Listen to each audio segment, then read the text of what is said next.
Hello everyone, I'm Bijaya. Today I'm gonna show you how I process my images in Photoshop and Lightroom and Photoshop.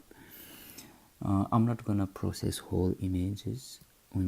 I'm just gonna show you how I process all the steps and my layers. I'm gonna walk through my layers.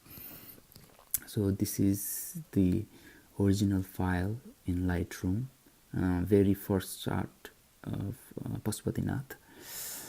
It was shot early in the morning during the blue hours, and my settings are here.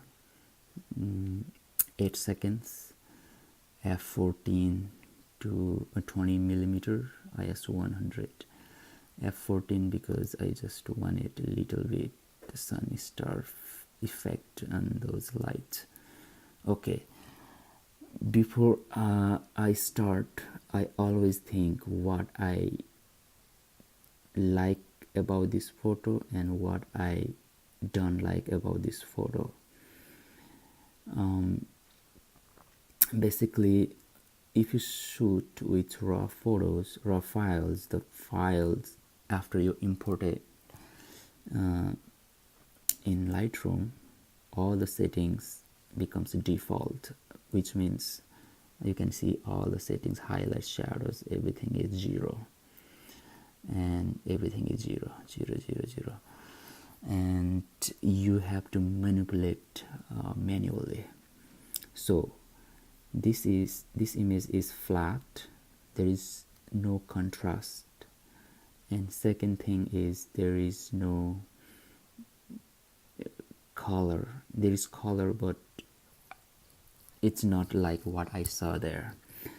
I want to pop that color, I want to add little bit contrast, and I'm gonna do some dodge and burn and sharpen and details.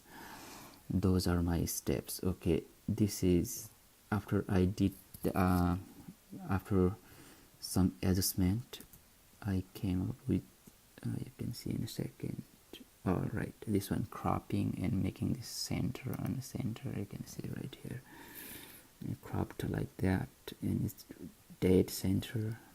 And then I did tweak a little bit here. I'm not gonna go all crazy about that. I don't do anything curve here. These colors panels, I don't do anything here. Okay, and I do a little bit this one, highlights and shadows. It's spell toning, and I go all the way down DH, and that's it in Lightroom. And then I bring that photo into Photoshop, and this is where I do most of my editing, because I do all locally, not globally. Okay, this photo right here is in Photoshop now. Okay, and the very first thing I want to do is cleaning up, like if there is sensor dust in my image, stuff like that, or something like garbage, whatever in the photo that disturbs your eyes, and I just want to take those off. Like I hardly anything there, but I clean up a little bit the sensor dust. And this third layer, as you can see, if I do it on and off, you can see a little bit bright here and color coming in the image. It's like Color Effects Pro. What I did here in that, like this is this one, Nick Collection and Color Effect Pro 4. Inside this software there are like Pro Contrast, toning, and like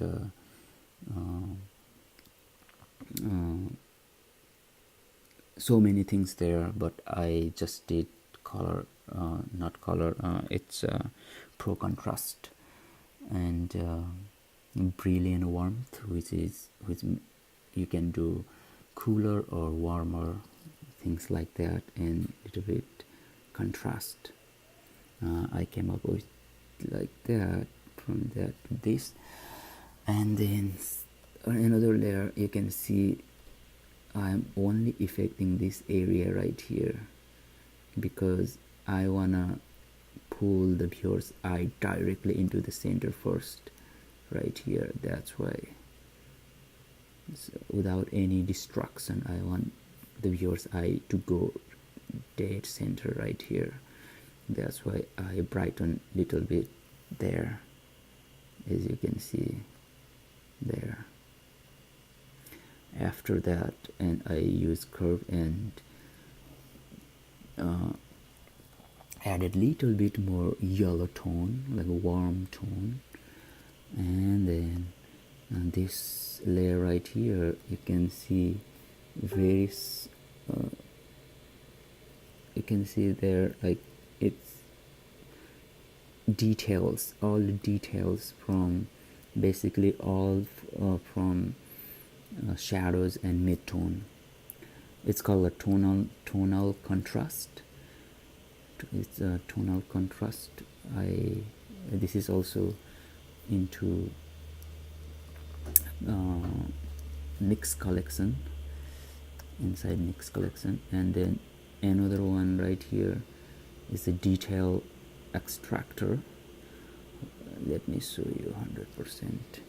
What it does is, like, it brings details from shadows most of the time.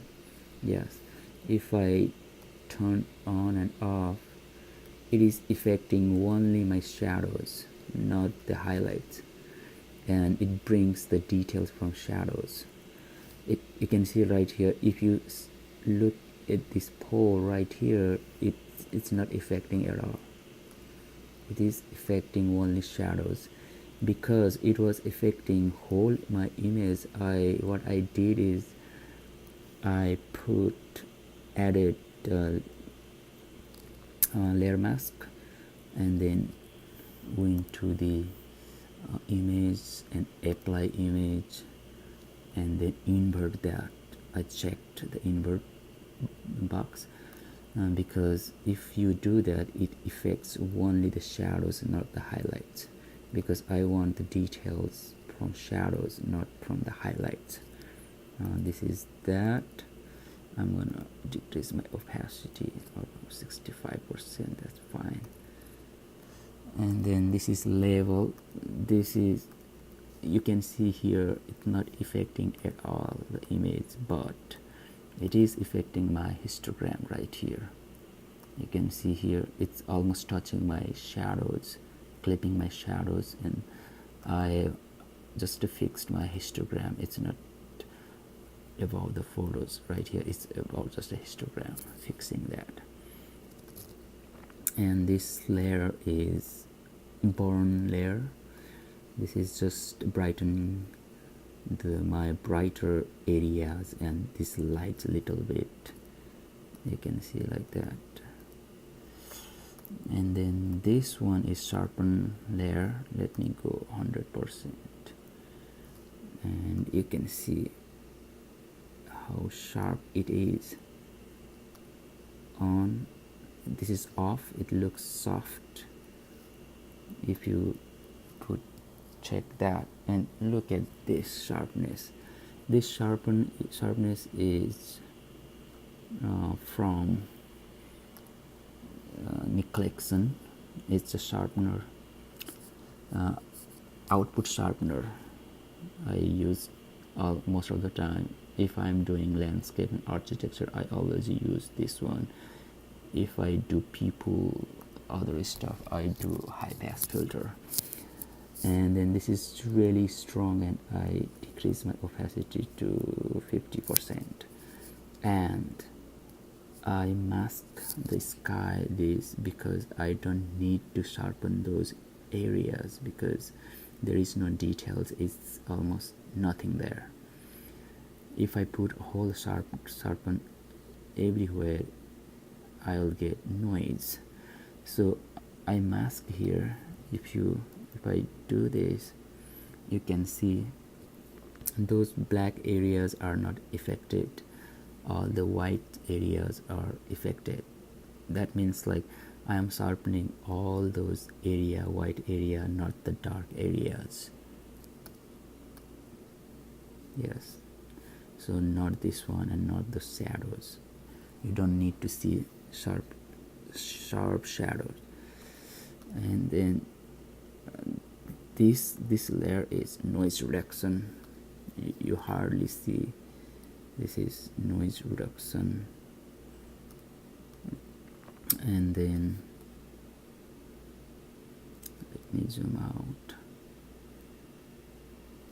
Okay, and this layer is another remove color cast, removing little bit. I had little bit too much blue this area, especially on the shadows.